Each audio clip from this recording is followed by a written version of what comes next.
In this video, I'm going to show you how to fix links not working on Facebook. So if links are not opening or not loading properly, just follow these steps.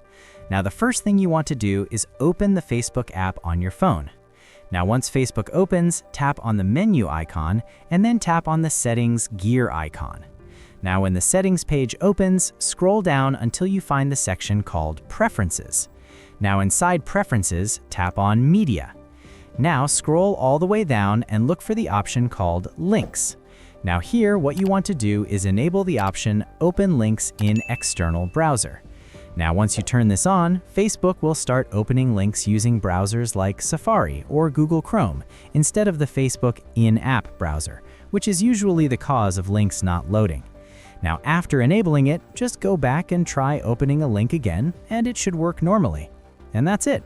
Your Facebook links not working issue should now be fixed. If this helped you out, please subscribe. It really helps me out as well. Thanks for watching, and I'll see you in the next one.